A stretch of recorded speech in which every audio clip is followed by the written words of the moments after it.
হযরত ইব্রাহিম আলাইহিস সালাম আকাশের তারকা দেখে বললেন, হাদা রাব্বি। সন্ধ্যাবেলায় ফালাম্মা জান্না আলাইহিল লাইলু রাআ কাওকাবান, সন্ধ্যাবেলায় যে তারাটা আকাশে ওঠে, ওই তারাটা অন্যান্য তারার চাইতে ছোট না বড়? বড়। এই তারকাটা এত গভীর লক্ষ্য করে তিনি এর আগে কখনো দেখেননি। তিনি তারকা দেখে মনে করলেন, হাদা রব্বি, হতে পারে এটাই আমার রব, এটাই আমার স্রষ্টা। কিন্তু শান্ত তারা বেশি সময় থাকে না, এইটা ডুবে যায়, ঠিক না? যখন অস্তমিত হয়ে গেল, ফালাম্মা আফালা ক্বালা লা উহিব্বুল আফিলিন, যে জিনিস অস্তমিত হয়ে যায়, ডুবে যায়, সে তো রব হতে পারে না। ফালাম্মা রাআল কমারা বাযিগান ক্বালা হাযা রাব্বি। তারকা অস্তমিত হয়ে গেল, চাঁদ উঠল। তারা বড় না চাঁদ বড়? চাঁদ বড়। তারা দেখতে সুন্দর না চাঁদ দেখতে সুন্দর? তারার আলো বেশি না চাঁদের আলো বেশি? চাঁদ দেখে মুগ্ধ হয়ে গেলেন, বললেন, হাযা রাব্বি, এটাই আমার রব। ফালাম্মা আফালা ক্বালা লা ইল্লাম ইয়াহদিনি রাব্বি লাআকুনান্না মিনাল কওমিদ দাল্লিন। প্রকৃতপক্ষে আল্লাহ যিনি, ইব্রাহিম আলাইহিস সালাম কিভাবে আগাচ্ছেন দেখেন। প্রকৃতপক্ষে যিনি আমার আল্লাহ, যিনি আমার রব, তিনি যদি আমাকে চেনার তৌফিক না দেয় যে তিনি কে, তাহলে আমি গোমরাহ হয়ে যেতে পারি, আমি পথভ্রষ্ট হয়ে যেতে পারি। সকালবেলায় উঠল সূর্য। ফালাম্মা রাআশ শামসা বাযিগাতান ক্বালা হাযা রাব্বি হাযা আকবার। সকালবেলা যখন সূর্য দেখলেন, সূর্য দেখে বললেন, হাযা রাব্বি, এইটাই তো পেয়ে গেছি, আসল এটাই আমার রব, আর এটাই আমার বড় রব। তারার চাইতে চাঁদ ছিল বড়, চাঁদের চাইতে সূর্য বড়। চাঁদের দিকে তাকানো যায়, সূর্যের দিকে তাকানো যায় না, চোখ ঝলসে যায়। হাযা আকবার, এটাই বড়। ফালাম্মা আফালাত ক্বালা ইয়া কওমি ইন্নী বারীউম মিম্মা তুশরিকুন। এই সূর্য যখন অস্তমিত হয়ে গেল, তখন তিনি বললেন, ও আমার কওম, ও আমার জাতি, আমি তো আমার রবের চিনে ফেলেছি। সুবহানাল্লাহ বলবেন না? এ তারকা আমার রব নয়, এই চাঁদ আমার রব নয়, এই সূর্য আমার রব নয়। তোমরা যার সঙ্গে শিরক করো, আমি তার সাথে, তোমাদের সাথে আমি নই, তোমাদের দলবদ্ধ আমি নই। আমি তো আমার রবকে চিনে ফেলেছি। কে তিনি? ইন্নী ওয়াজ্জাহতু ওয়াজহিয়া লিল্লাযী ফাতারাস সামাওয়াতি ওয়াল আরদা হানিফা। এই আয়াতটি কি মুখস্থ আছে আপনাদের? পড়েন আমার সাথে। ইন্নী ওয়াজ্জাহতু ওয়াজহিয়া লিল্লাযী ফাতারাস সামাওয়াতি ওয়াল আরদা হানিফা ওয়া মা আনা মিনাল মুশরিকিন। ইন্নী ওয়াজ্জাহতু ওয়াজহিয়া লিল্লাযী ফাতারাস সামাওয়াতি ওয়াল আরদ। নিশ্চয়ই আমি আমার মুখমণ্ডল, আমার চিন্তা, আমার চেতনা, আমার মেধা, আমার প্রজ্ঞা, আমার সত্তা, সব কিছু দিক থেকে মুখ ফিরিয়ে আমি সেই দিকে মুতাওয়াজ্জা হলাম যিনি আকাশ, জমিন, চাঁদ, সূর্য, তারকা, নবমণ্ডল, ভূমণ্ডল, আমারে সব কিছু যিনি সৃষ্টি করেছেন, তিনি আমার রব, তিনি আমার আল্লাহ। তাহলে বুঝাবার মালিক কে? আল্লাহুম্মা ইয়া মুফাহিমা ইব্রাহিমা ফাহিমনি ওয়া ইয়া মুআল্লিমা সুলাইমানা আল্লিমনি। হে ইব্রাহিমকে যিনি শিখিয়েছিলেন, ইব্রাহিমকে যিনি বুঝিয়েছিলেন, আমারে বুঝাও। বলেন আমিন। সুলাইমান আলাইহিস সালামকে যিনি শিখিয়েছিলেন, আমারে শিখাও। বলেন আমিন। শিখাবার মালিক কে? বুঝাবার মালিক কে? রব্বি জিদনি ইলমা। পড়েন, রব্বি জিদনি ইলমা। আল্লাহ তাআলা, তুমি আমার জ্ঞান বৃদ্ধি করো, ওই জ্ঞান দাও যে জ্ঞান দিয়ে তোমারে চেনা যায়, যে জ্ঞান দিয়ে তোমার কোরআন বোঝা যায়, সেই জ্ঞান আমারে দিয়ে সমৃদ্ধ করো। বলি আমিন। প্রিয় ভাই সব, কোরআন শুনতে এসেছি, আর আমি আপনাদেরকে কোরআন শোনাবার জন্যই এসেছি। তৌফিকের দেওয়ার মালিক কে? আল্লাহ তাআলা। কোরআনে কারীমের সূরা বাকারা 209 নম্বর আয়াত আল্লাহ তাআলা বলছেন, ইয়া আইয়ুহাল্লাযীনা আমানু দুখুলু ফিস-সিলমি কাফা ওয়া লা তাত্তাবিউ খুতুওয়াতিশ শাইতান ইন্নাহু লাকুম আদুউম মুবিন। হে বিশ্বাসীরা, তোমরা যারা ঈমান এনেছো, আমরা ঈমান আনছি। 3-4 জন কইলো জি হয়। আমরা কি ঈমান এনেছি? আলহামদুলিল্লাহ। বলি আলহামদুলিল্লাহ। আল্লাহ আমাদেরকে বলতেছেন, আমাদেরকে যারা ঈমান এনেছো, শোনো, উদখুলু ফিস-সিলমি কাফা, পরিপূর্ণরূপে সিলমের মধ্যে ঢুকে পড়ো, আত্মসমর্পিত হও, সারেন্ডার্ড হয়ে যাও পরিপূর্ণরূপে আমার আইনের সামনে। সুবহানাল্লাহ বলো। আল্লাহর আইন 2 প্রকার। আল্লাহর আইন কয় প্রকার? 2 প্রকার। মুখস্থ করেন এবং বুঝতে চেষ্টা করেন। একটি আইন প্রকৃতির জন্য, আরেকটি আইন মানুষের জন্য। প্রকৃতি কাকে বলে? প্রকৃতি, এনভায়রনমেন্ট, পরিবেশ, ফিতরত। এটি কি? এটি হচ্ছে আকাশ, চন্দ্র, সূর্য, গ্রহ, নক্ষত্র, সৌররাজি, নবমণ্ডল, ভূমণ্ডল, পৃথিবী, কীটপতঙ্গ, পাহাড় পর্বত, নদ নদী, সাগর, মহাসমুদ্র, এসব কিছু পরিবেশ। এই পরিবেশের জন্য, এই প্রকৃতির জন্য আল্লাহর একটি আইন আছে, আরেকটি আইন আছে কার জন্য? এই সুবহানাল্লাহ, বুঝে ফেলেছেন? এখন আমি মজা পাচ্ছি এই জন্য যে আপনারা বুঝতে পারতেছেন। আলহামদুলিল্লাহ। তাহলে আইন হলো কয়টা? 2টা। খুব লক্ষ্য করেন। 1 নম্বর আইন হলো, একটি আইন হলো প্রকৃতির জন্য।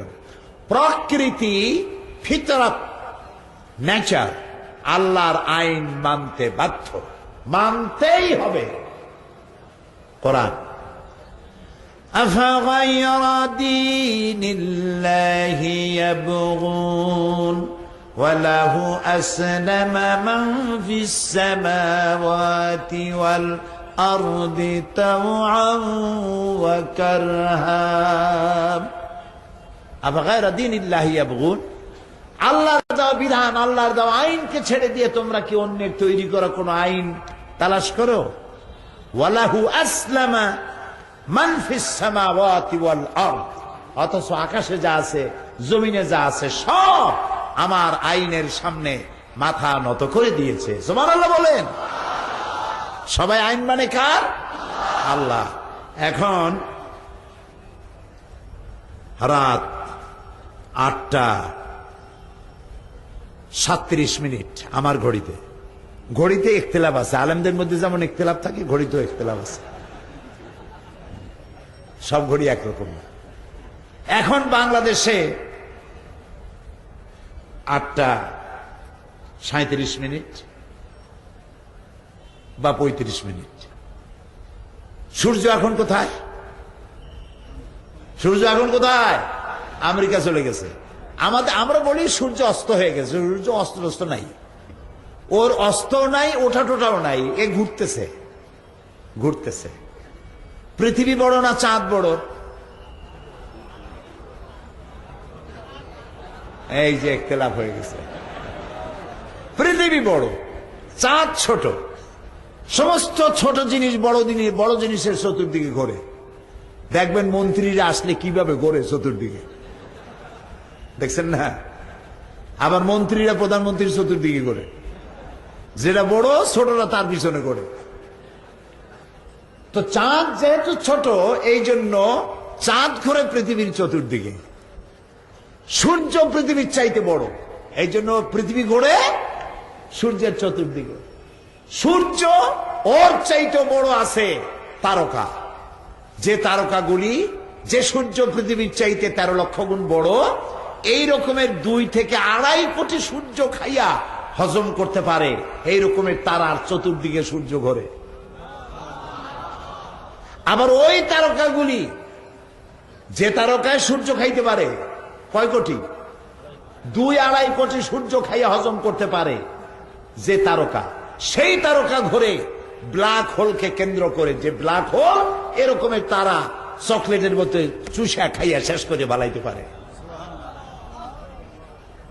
এরপরে সেই ব্ল্যাক হোল, এই মহাবিশ্ব সবটা আল্লাহ রাব্বুল আলামিনকে কেন্দ্র করে ঘুরতেছে। সুবহানাল্লাহ। যেহেতু তার থেকে বড় কেউ নাই। আল্লাহু আকবার। প্রাণ খুলে মহব্বতের সাথে বলেন আল্লাহু আকবার। তিনি সর্বশ্রেষ্ঠ, আমরা সব থেকে ছোট, সব থেকে ছোট। এই জন্য ছোট্টবেলায় মায়ের কোল থেকে যখন পৃথিবীতে এসেছি, আমার কানে শোনানো হয়েছে, তুমি এমন এক পৃথিবীতে এসেছো, তুমি ছোট, তুমি কানে শোনো আল্লাহু আকবার। আল্লাহ বড়, আল্লাহ বড়, সর্বশ্রেষ্ঠ, তার থেকে বড় কেউ নাই। আজানের প্রথম শব্দ আল্লাহু আকবার, একামতের প্রথম শব্দ আল্লাহু আকবার, নামাজের প্রথম শব্দ আল্লাহু আকবার, জানাজার প্রথম শব্দ আল্লাহু আকবার। ঠিক না? সব জায়গায় কে বড়? আল্লাহ বড়। এখন সূর্য চলে গেছে আমেরিকায়, রাত এখন 8:30 বা তার থেকে বেশি। সূর্যের এই মজাল নাই, সূর্যের এই ক্ষমতা নাই সিলেটে এখন উদিত হয়। আবার আমেরিকা এখন রাত যেতে পারবে না, রাতের মধ্যে দিন আসবে না, দিনের মধ্যে রাত ঢুকবে না, সূর্য চন্দ্রের সাথে ঘা লাগবে না, চন্দ্র সূর্যকে আঘাত করতে পারবে না। এবার বলেন তো কার আইন মানতেছে? কার আইন? সূরা ইয়াসিন দেখুন। লাশ-শামসু ইয়ানবাগি লাহা আন তুদরিকাল কামারা ওয়ালাল-লাইলু সাবিকুন নাহার ওয়া কুল্লুন ফি ফালাকিন ইয়াসবাহুন। সূর্য চন্দ্রকে ধরতে পারবে না, চন্দ্র সূর্যকে ধরতে পারবে না, রাত দিনের স্থান অধিকার করতে পারবে না, দিন রাতের স্থানকে অতিক্রম করতে পারবে না। ওয়াকুল্লুন ফি ফালাকিন, যা কিছু আছে মহাশূন্যে সব ঘুরছে তো ঘুরছেই। সুবহানাল্লাহ। আইন মানতেছে কার? এটার নাম প্রকৃতির আইন, এটার নাম প্রকৃতির আইন, কানুনে ফিতরত, ল অফ নেচার, প্রকৃতির আইন।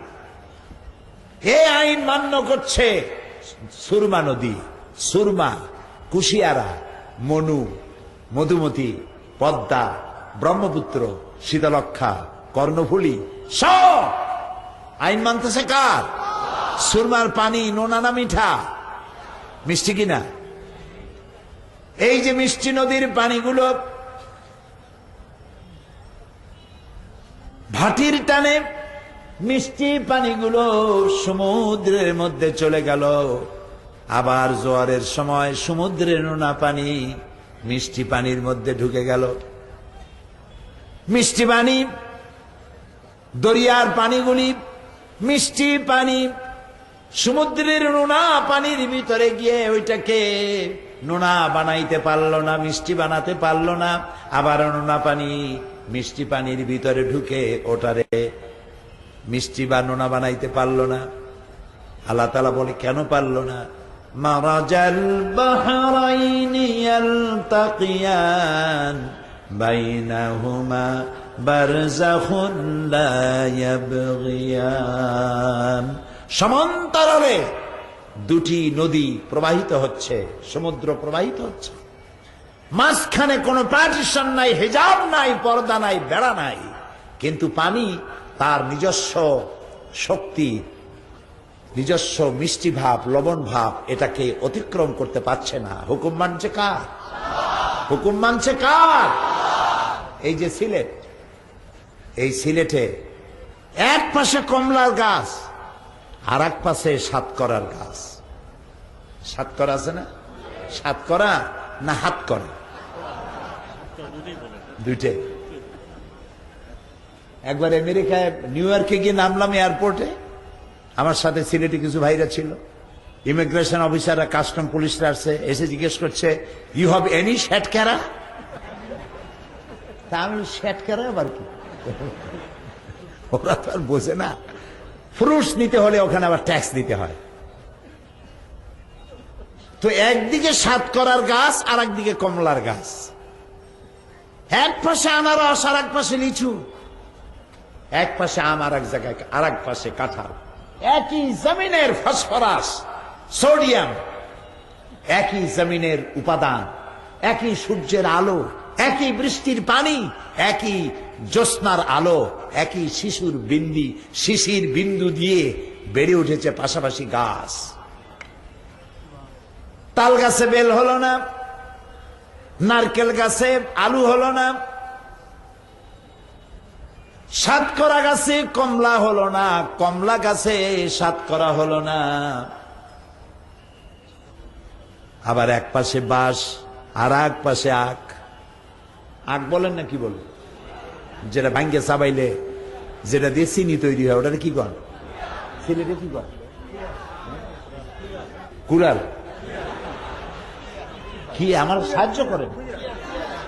কুয়ার। কুয়ার, আচ্ছা।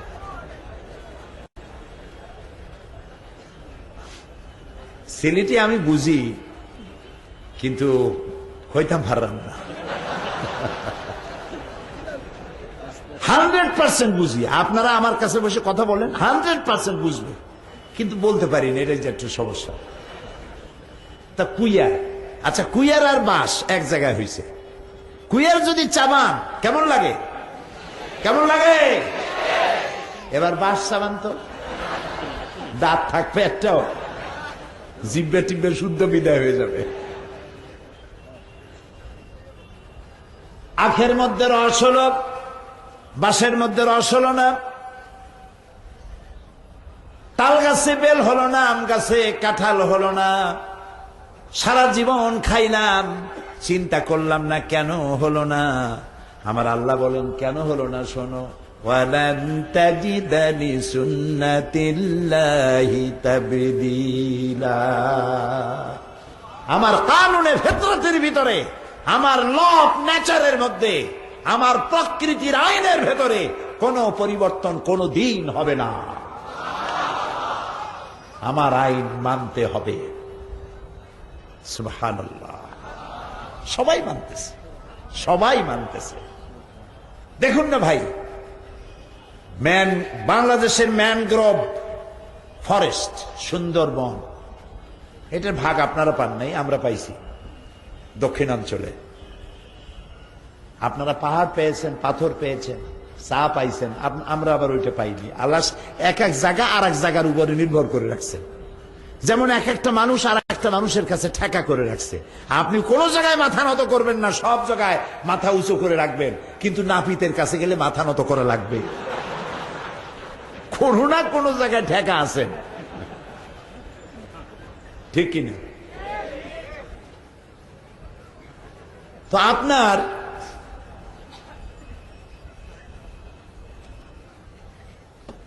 এই সিলেটের মধ্যে আল্লাহ তাআলা বহু নিয়ামত দান করেছেন, নিয়ামতের কোনো অভাব নেই, আলহামদুলিল্লাহ। এ সমস্ত নিয়ামতগুলি আকাশ আর জমিন, সিলেট সহ সারা পৃথিবী, এখানে যা নিয়ামত আছে খুলনা তার থেকে আর এক পদ বেশি আছে, যেটা এখানে নেই। খুলনা, বরিশাল, পিরোজপুর, পটুয়াখালী ইত্যাদি এলাকায় আল্লাহ সুন্দরবন বানাইছে। সুন্দরবনের মধ্যে আছে royal Bengal tiger, royal Bengal tiger. Animal planet দেখেন, ডিসকভারি দেখেন, ন্যাশনাল জিওগ্রাফি দেখেন, আল্লাহ কি বানাইছে। সুবহানাল্লাহ বলে আল্লাহরে সেজদা না দিয়ে যাবেন কই? আল্লাহ কি সুন্দর সৃষ্টি, দেখলে অবাক হয়ে যাবে। কিলিং ফর লিভিং, ও বাঁচার জন্য খায়, কিভাবে মারতেছে। সমানে দৌড়াচ্ছে হরিণ, চিতাবাঘ দৌড়াচ্ছে পেছনে তাকে ধরার জন্য। চিতাবাঘ দৌড়াচ্ছে প্রতি ঘন্টায় 60 থেকে 70 মাইল বেগে। চিন্তা করতে পারেন? চিন্তা করতে পারেন কি দ্রুতগামী? তার থেকে বেশি দৌড়াচ্ছে হরিণ। এক পর্যায়ে হরিণ কাত হয়ে গেল, বাঘ তারে খাইয়া তার ক্ষুধা নিবৃত্ত করলো। ওদের কাছে মারামারির যন্ত্র আছে, কিন্তু মারামারি করে না, শুধু বাঁচার জন্য খায়। ওইটুকুনের জন্য যেটুকুন করা লাগে সেটুকুন করে। আইন মানে আল্লাহ। আর এই সুন্দরবন আল্লাহ বানাইলেন দক্ষিণ অঞ্চলের পাশ দিয়া, সমুদ্রের উপকূল দিয়া। সিলেটে দিলেন না কেন? এটা নীলফামারী, রংপুর দিলেন না কেন? এগুলো চিন্তা করা দরকার। খালি ভাত খাইয়েন না, এগুলো চিন্তা করে। কারণ হলো বঙ্গোপসাগর হচ্ছে সাইক্লোন জোন। বঙ্গোপসাগর বাংলাদেশের যে এরিয়া, এটা সাইক্লোন জোন। এইখানে সামুদ্রিক জলোচ্ছ্বাস এবং ঘূর্ণিঝড় এখানে উৎপত্তি হয়। 280 mile speed, great danger number, signal number 10। 500 mile, 500 kilometre স্পিডে, 1000 মাইল বেগে ঝোড়ো হাওয়া প্রবাহিত হবে। এখন এই ঝোড়ো হাওয়ার যদি আঘাত লাগে, প্রথম আঘাতে পটুয়াখালী, বরিশাল, পিরোজপুর, সাতক্ষীরা, বাগেরহাট, কুয়াকাটা, বিসমিল্লাহ, এই সব শেষ।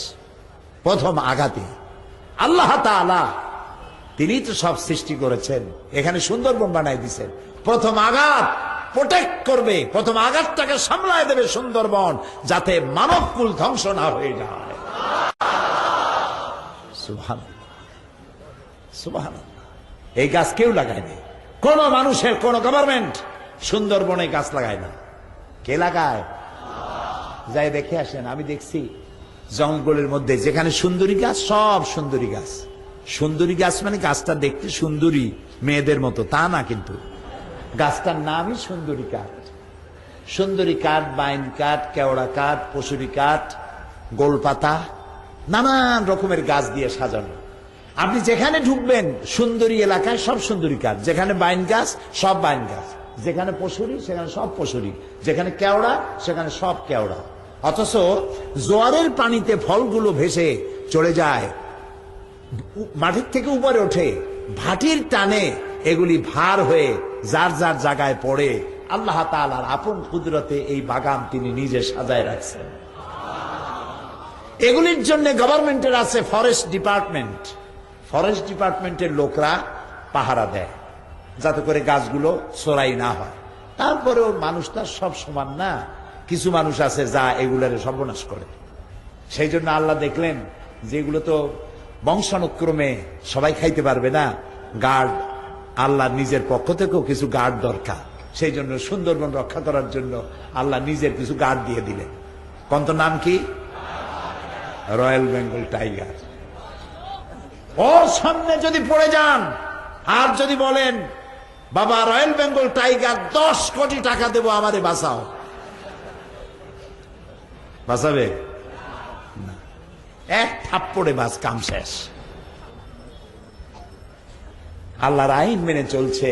আকাশ, জমিন, চন্দ্র, সূর্য, গ্রহ, নক্ষত্র সব আল্লাহর আইনের সামনে তাও কারহা, ইচ্ছায় হোক অনিচ্ছায় হোক আল্লাহর আইন মেনে চলছে। আমি প্রকৃতির আইন বুঝাইতে গেলে সারা রাত চলে যাবে, আমি সেদিকে যাব না। আমার একটা টার্গেট আছে, সেই টার্গেটে আপনাদের নিয়ে যাব ইনশাআল্লাহ। বলেন ইনশাআল্লাহ, বলেন ইনশাআল্লাহ। কোরআন, সুবহানাল্লাহ। গল্প গুজবের মাহফিল না, কোরআন। আল্লাহু আকবার। কোরআনের চাইতে শ্রেষ্ঠ ওয়াজের কিতাব পৃথিবীতে আর না। এ দেখেন আল্লাহ তাআলা কি সুন্দর করে বলছেন। বার করেন তো সূরা মুলুকটা। আল্লাহ তাআলা বলছেন, দেখো আমার সৃষ্টির মধ্যে কোনো ভুল নাই। সুবহানাল্লাহ বলেন। আমার সৃষ্টির মধ্যে কোনো ভুল নাই। আকাশের দিকে তাকাও, জমিনের দিকে তাকাও। 29 পারা। হ্যাঁ দেখেন, এতক্ষণ লাগে নাকি বের করতে? তা আমার আকাশ দেখো, আমার জমিন দেখো, আল্লাযী খালাকা সাবআ সামাওয়াতিন তিবাকা, ওই দেখেন না, আল্লাযী খালাকা সাবআ সামাওয়াতিন তিবাকা মা তারা ফি খালকির রহমানে মিন তাফাউত। ক্ষমাশীল তিনি সপ্ত আকাশ রচিলেন থরে থরে, কোন ত্রুটি হেরিবে না তার পূর্ণ সৃজন পরে। চাহো তুমি তার সৃষ্টি পানে, দেখো কিছু ভুল চুক, ফিরাও তোমার নয়ন খানি, ফিরাও তোমার মুখ। আমাদের জাতীয় কবি কাজী নজরুল ইসলামের কাব্যানুবাদ, আলহামদুলিল্লাহ বলে। কাজী নজরুল ইসলামও কবি, আর আমার দেশে পাটের দড়ির মতো সাদা মাথার চুল একটা কবি আছে, যে কবি বলেছিল ফজরের আজান যখন শুনি তখন মনে হয় যেন বেশ্যা তার খরিদ্দার ডাকতেছে। তুমি তো তা শুনবাই, কারণ ছাত্র জীবন থেকে শুরু করে যেসব জায়গায় গেছো, আজানের মধ্যে ওই আওয়াজ ছাড়া শুনবাটা কি? মরার সময় ওইটা শুনেই মরবা তুমি। জাতীয় কবি কাজী নজরুল মসজিদেরই পাশে আমার কবর দিও ভাই, যেন সকাল সন্ধে মুয়াজ্জিনের আজান শুনতে পায়। সুবহানাল্লাহ, সুবহানাল্লাহ। আল্লাহ তার এই কথা কবুল করছেন, করছেন না? 100% কবুল করছেন। সুবহানাল্লাহ। এর নাম কবি। মাদ্রাসায় পড়াশোনা করে নাই, কোরআনের কাব্যানুবাদ করেছে। জাতীয় কবি কাজী নজরুল, আমরা দোয়া করি আল্লাহ তুমি তারে বেহেশত দাও। আমার রসুলের শানে কি সব কবিতা তিনি লিখেছেন। আমার রসুলের শানে, নিখিলের চির সুন্দর সৃষ্টি আমার মুহাম্মদ রসুল।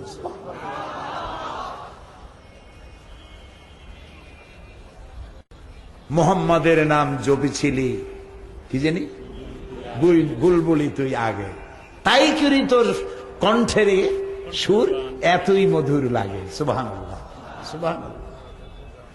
আরে কি সুন্দর কথা। গোলাপের বলছে, গোরে গোলাপ তুই কি চুমেছিলি আমার নবীর কদম? সুবহানাল্লাহ, সুবহানাল্লাহ। আমার নবীর কদম কি তুই চুমা দিছিলি, যার কারণে তোর এত সৌন্দর্য? আল্লাহু আকবার। ভ্রমর, তুই গুনগুন করি কি গাস? তুই কি আমার রসুলের কাছে গেছিলি এবং তার আওয়াজ শুনে সেই কৃতজ্ঞতাই কি স্বীকার করিস তোর গানের মধ্যে দিয়ে? সুবহানাল্লাহ। কবি নজরুল, আল্লাহ বেহেশত দিক, আল্লাহ রসুলের মহব্বত দিয়ে আমাদের কলিজা ভরে দিক, আমাদের সন্তান, আমাদের স্ত্রী পুত্র পরিজন, আমার গোটা জাতির কলিজায় রসুল্লাহর মহব্বত ভরে দিক। ডেনমার্ক আমার রসুলের বিরুদ্ধে ব্যঙ্গ কার্টুন এঁকেছে। এই ব্যঙ্গ কার্টুন এঁকে রসুলের মাথায় দিছে একটা বোমা, আর তার দুই পাশে অর্ধনগ্ন দুইটা মেয়ে লোক বসাইছে।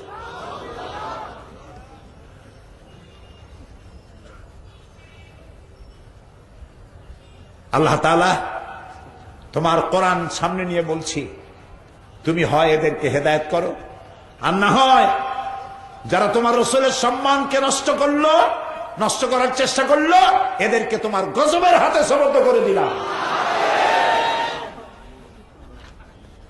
কার মাথায় বোমার পাগড়ি পড়াইছ? কার পাশে নগ্ন মেয়ে লোক বসাইছ? এই পৃথিবীকে তিনি ঋণী করে গেছেন, নারীর সম্মান দিয়েছেন, সাদা কালো মানুষের আকাশ সম বৈষম্য দূরীভূত করেছেন, শিশুর অধিকার, নারীর অধিকার, মানব সভ্যতা বিকাশে মুহাম্মদ সাল্লাল্লাহু আলাইহি সাল্লামের অবদান অনস্বীকার্য। তোরা বেটারা ডেনমার্ক, ইটালি, ফ্রান্স, জার্মান সহ পৃথিবীতে যারাই রাসূলুল্লাহকে বদনাম করার জন্য, অসম্মান করার জন্য চেষ্টা করেছ, কিছু করতে পারবে না। কারণ রসুলের মর্যাদা হিমালয় পাহাড় পর্যন্ত না, রসুলের মর্যাদা আকাশ পর্যন্ত না, রসুলের মর্যাদা তো আল্লাহর আরশ পর্যন্ত। তারে অসম্মান তোরা করতে পারবি না, বরং তোরা রাসূলুল্লাহকে অসম্মান করতে গিয়েছেন। এবং এই সৃষ্টি কিভাবে চলবে তার আইনও তিনি তৈরি করেছেন। আলহামদুলিল্লাহ বলবেন না? আলা লাহুল খালকু ওয়াল আমর, সৃষ্টি যার, আইন চলবে তার, তাহলেই সুন্দর হবে। যিনি সৃষ্টি করেছেন তার আইন দিয়ে যদি পরিচালিত হয় তাহলে সেটা সুন্দরভাবে পরিচালিত হতে পারে। যেমন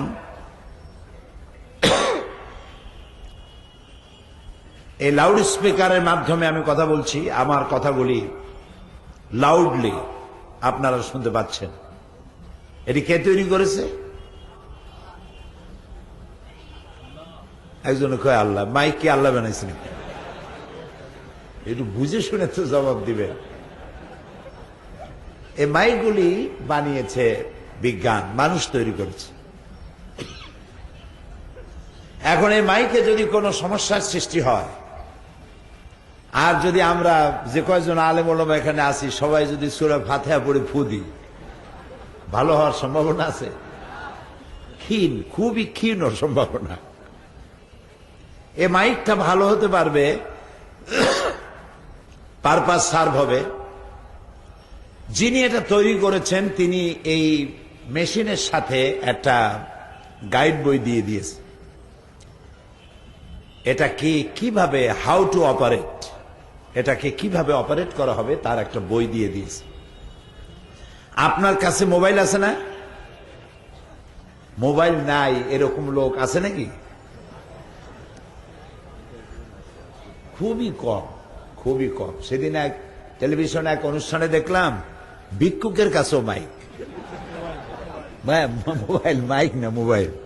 সে মোবাইল করে বলছে, স্যার অমুক সাহেব না? বলছে যে হ্যাঁ আমি তো তাই। আপনি কে? বলছে আমি তো ফকির সাহেব। আপনি কোন ফকির সাহেব? তো বলছে ওই যে ওই হোটেল সোনারগাঁর সামনে যখন ওই ট্রাফিক জ্যাম হলো তখন আপনার গাড়ির কাছে গেছিলাম, আমি কিছু পয়সা চাইছিলাম, তা আপনি আমারে কিছু দিবেন বলছিলেন, তো আমি কখন আসবো কিছু খাবারও রেডি রেখেন আর কিছু পয়সা করিও রেডি রেখেন। এই একটা মোবাইল, ছোট্ট একটি মোবাইল, সেটিও আপনি যখন কিনবেন দেখবেন একটা বক্স আপনাকে দিবে। ওই বক্সের মধ্যে মোবাইলটা কিভাবে অপারেট করবেন আন্দাজে টেপাটেপি করলে কাজ হবে না। বইতে যেভাবে লেখা আছে ওইভাবে টেপাটেপি করবেন, ভালোভাবে চলবে। আর যদি খারাপ হয় সেটাও কিভাবে ভালো করতে হবে তাও সেখানে আছে। মোবাইল থেকে শুরু করে যে কোনো মেশিন আপনি কিনবেন, প্রত্যেকটি মেশিনের সাথে একটা করে গাইড বুক দেওয়া হয়। এটাকে আপনি কিভাবে অপারেট করবেন, করলে পারপাস সার্ভ হবে, আর খারাপ হলে ভালো বানাবেন কি করে, আছে না? জবাব দেন। আছে। ছোট্ট একটি মোবাইল চালাবার জন্য, একটা মাইক চালাবার জন্য, একটা ভিডিও ক্যামেরা চালাবার জন্য যদি যারা বানায় তারা বই তৈরি করে দেয়, ওইটার মতো না বানাইলে আন্দাজে হবে না, আন্দাজে হবে না। আপনার মন মতো চালাইলে হবে না।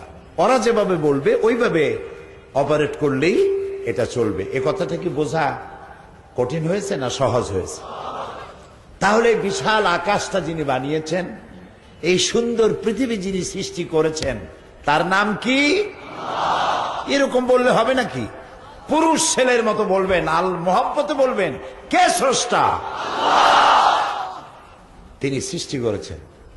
এই পৃথিবীটা কিভাবে চালালে সুন্দরভাবে চলবে, আর কিভাবে এটা না চালাইলে, নিজেদের ইচ্ছা মতো চালাইলে কেমনে সর্বনাশ হবে, সে কথাটাও তিনি বলে দিয়েছেন। এজন্য একটা গাইড বুক দিয়েছেন।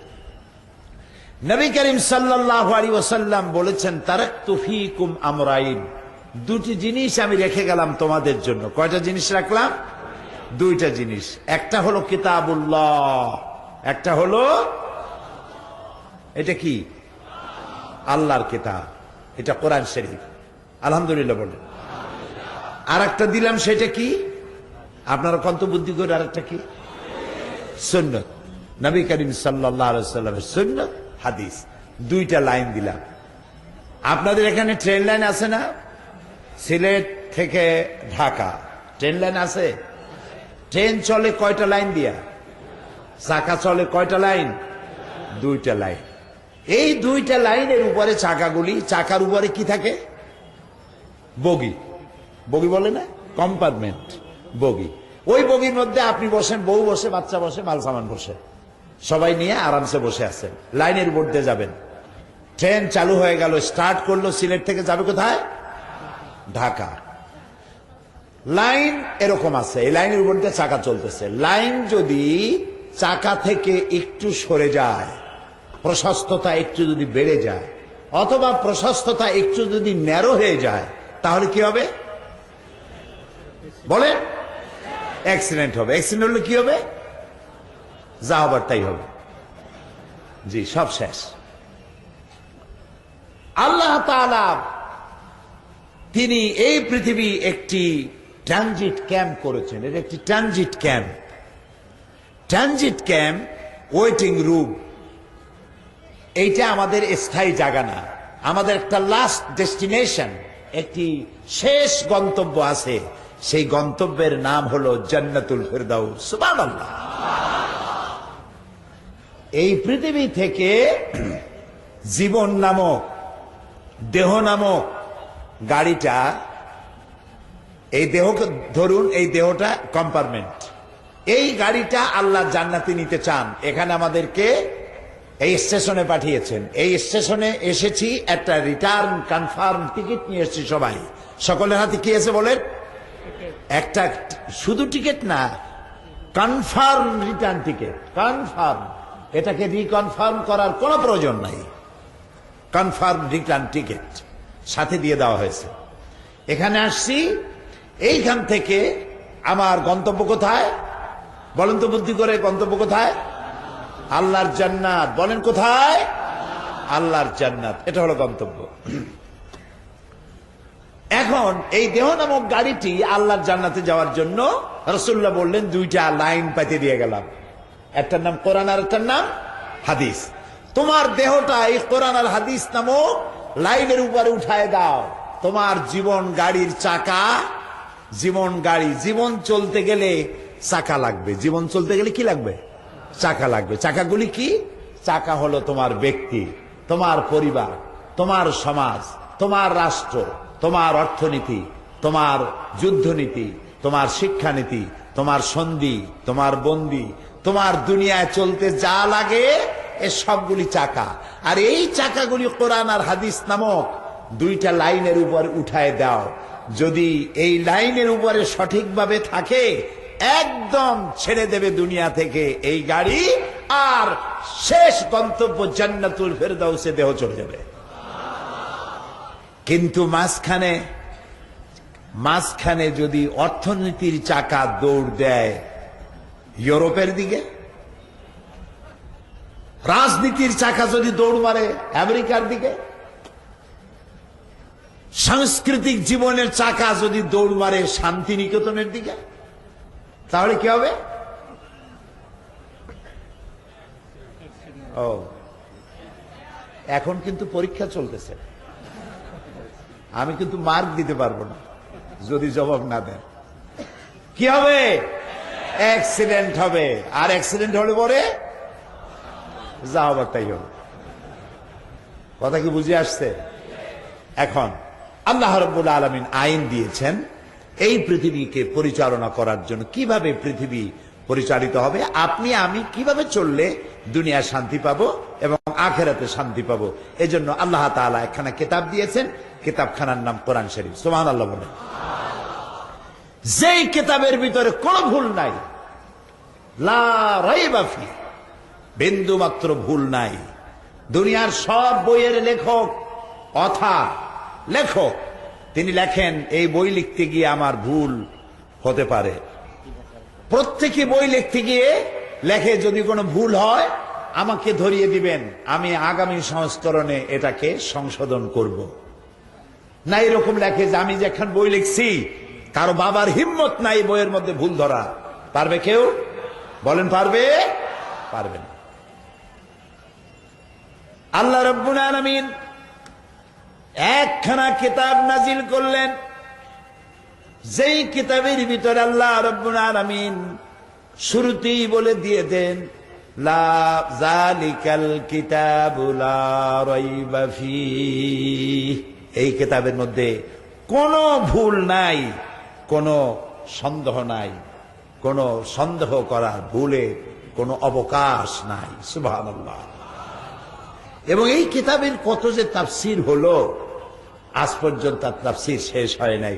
আটলান্টিক মহাসাগরের পানি শেষ হয়ে যেতে পারে, প্রশান্ত মহাসাগরের পানি শেষ হয়ে যেতে পারে, সাহারা মরুভূমির বালু একদিন শেষ হয়ে যেতে পারে, কিন্তু কোরআনের আলোচনার কোনো শেষ নাই। আল্লাহ রাব্বুল আলামিন বলেন, قُلْ لَوْ كَانَ الْبَحْرُ مِدَادًا لِكَلِمَاتِ رَبِّي لَنَفِدَ الْبَحْرُ قَبْلَ أَن تَنفَدَ كَلِمَاتُ رَبِّي وَلَوْ جِئْنَا بِمِثْلِهِ مَدَدًا। আল্লাহ রাব্বুল আলামিন বলেন, হে নবী আপনি বলুন, তাম পৃথিবীর সমস্ত পানিগুলি যদি কালি হয়ে যায়, আর সেই কালি দিয়ে যদি আমার রবের কালেমার ব্যাখ্যা লেখা যদি শুরু হয়ে যায়, লিখতে লিখতে তাম পৃথিবীর সমস্ত পানিগুলি শেষ হয়ে যাবে, আমার রবের কালেমার ব্যাখ্যা লেখা শেষ হবে না। এটি আইনের কিতাব, কোরআন শরীফ আইনের কিতাব। সুবহানাল্লাহ, সুবহানাল্লাহ। প্রিয় ভাই সব, এ কোরআন হচ্ছে সেই কোরআন যে কোরআন মরুভূমির রাখালদেরকে, যারা উট আর ছাগলের রাখালগিরি করতেছে, শুনতেছেন আপনারা আমার কথা? শুনতে পাচ্ছেন?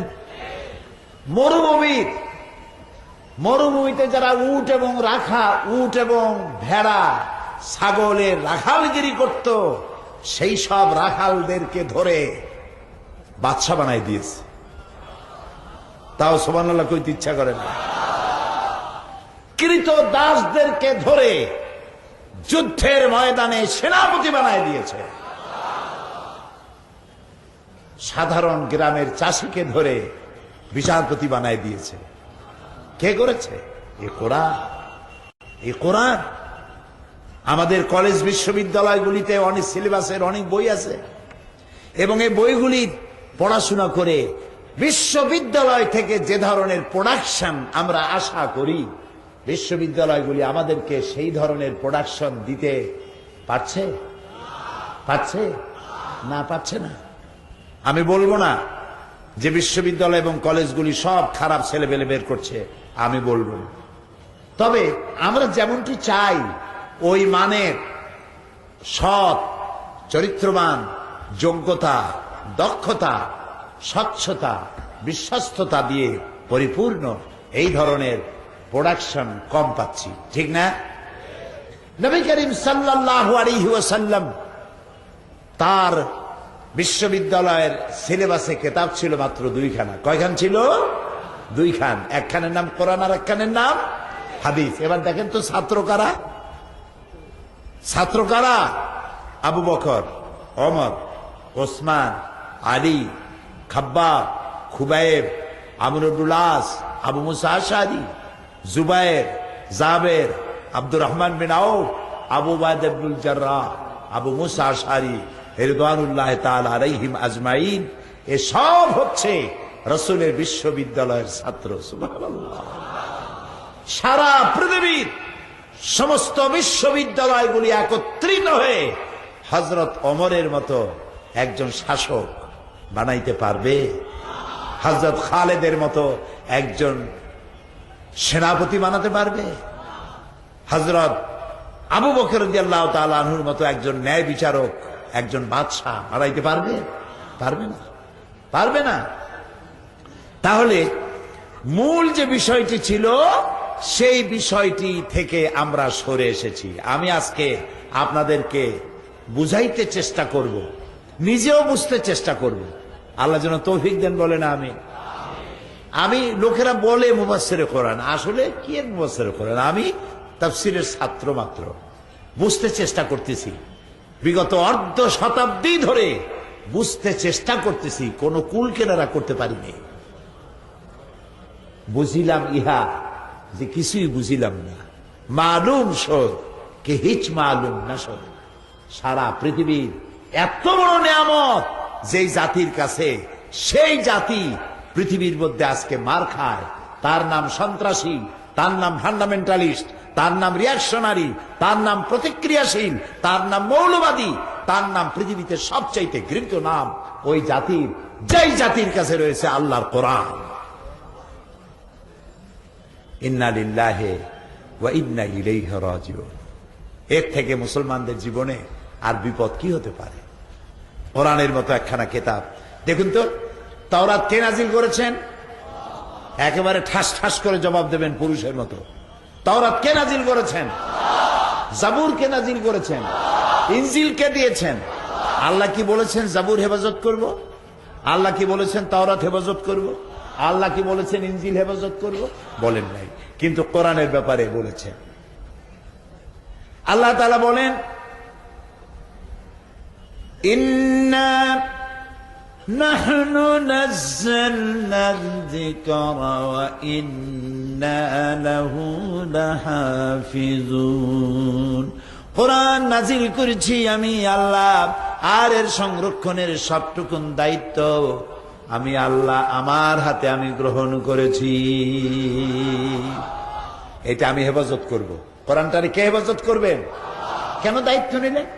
এই জন্য নিয়েছেন, ওই সব কিতাবের দায়িত্ব নেন নাই এই কারণে, যেহেতু শরীয়ত ইনকমপ্লিট, শরীয়ত তিনি কমপ্লিট তখনও করেন নাই, নবুয়তের মিশন বন্ধ করেন নাই।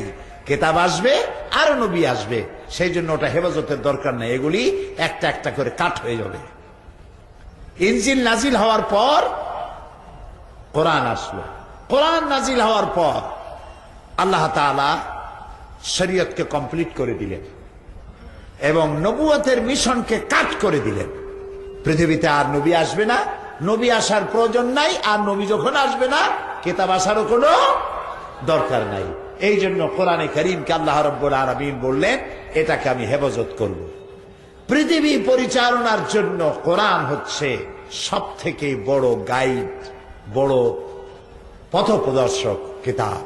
এর থেকে সুন্দর কিতাব আর পৃথিবীতে কারো নাই। এই জন্য এই সিলেটে, আমার প্রাণ প্রিয় সিলেটে, আজকের এই মাহফিলে যেসব হিন্দু ভাইরা এসেছেন, বৌদ্ধ খ্রিস্টান এসেছেন, সকলকেই কোরআনের মাহফিল থেকে সুস্বাগতম বলছি, মোস্ট ওয়েলকাম বলছি, মারহাবা বলছি, মোবারকবাদ জানাচ্ছি, ধন্যবাদ জানাচ্ছি। কারণ কোরআন আল্লাহ তাআলা শুধু মুসলমানদের জন্য নাজিল করেন নাই। কোরআন কাদের? হুদাল লিন্নাস, বিশ্ববাসীর জন্য। আল্লাহ শুধু মুসলমানদের আল্লাহ নন। আল্লাহ রাব্বুল আলামিন যেমন সকলের জন্য আল্লাহ, যার উপরে নাজিল করেছেন তিনি সকলের জন্য রহমত। আর যে কিতাব নাজিল করলেন সেই কিতাবকে আল্লাহ তাআলা হুদাল লিন্নাস, পৃথিবীর সব মানুষের জন্য নাজিল করেছেন। এই জন্য আমি বলি, হিন্দু, খ্রিস্টান, বৌদ্ধ, আপনার মুসলমান হওয়া লাগবে না। আপনি আপনার ধর্মে থেকে যদি কোরআনের আইনকে অনুসরণ করেন, আপনিও শান্তি পাবেন। বুঝেন নাই? বুঝেন নাই? বুঝাতে চেষ্টা করব ইনশাআল্লাহ। তবে সাহায্য চাই আল্লাহর কাছে। সুবহানাকা লা ইলমা লানা ইল্লা মা আল্লামতানা আলাইহি তাওয়াক্কালতু ওয়া ইলাইহি উনীব। খুব মজবুত হয়ে বসেন, কান আর মন খোলা রেখে বসেন। বুঝাবার মালিক কে? বুঝাবার মালিক কে? আল্লাহ তাআলা। ইব্রাহিম আলাইহিস সালাম বুঝছিলেন না। রাসূলুল্লাহকে আল্লাহ তাআলা বলছেন, ওয়াজাদাকা দাল্লান ফাহাদা, আপনি পথ হারা ছিলেন, আমি আপনারে পথ দেখাইছি। সুবহানাল্লাহ বলবেন না? আল্লাহ রাসূলকে বলছেন, আপনি পথ হারা ছিলেন, আমি আপনাকে পথ দেখিয়েছি। ইব্রাহিম আলাইহিস সালাম পথ হারা ছিলেন, দিশাহারা ছিলেন। আকাশের তারকা দেখেছেন, আর তারকা দেখে তিনি বললেন হাযা রাব্বি ফালাম্মা জান্না আলাইহিল লাইলু রাআ কাওকাবান ক্বালা হাযা রাব্বি। তিনি রব তালাশ করতেছিলেন, আল্লাহ কই, কে আমারে সৃষ্টি করেছে? এই যে মূর্তিগুলা, এগুলো মানুষ হাতে বানায়, এগুলোর সামনে মানুষ মাথা নত করছে, আমারে বানাইলো কে? সে তো নিজেকেও হেফাজত করতে পারে না। উনি দেখলেন মূর্তিগুলার সামনে খাবার থাকে, কুকুরে খাইয়ে যায়, মাছিতে খাইয়ে যায়, ঠেকাইতেও পারে না। তুই আমারে বিপদ থেকে বাঁচাবে কেমনে? আমার রব কে? আমার স্রষ্টা কে? আল্লাহ কি ইব্রাহিম আলাইহিস সালামকে বুঝাইছিলেন? তাও বোঝেন, বুঝাইছেন।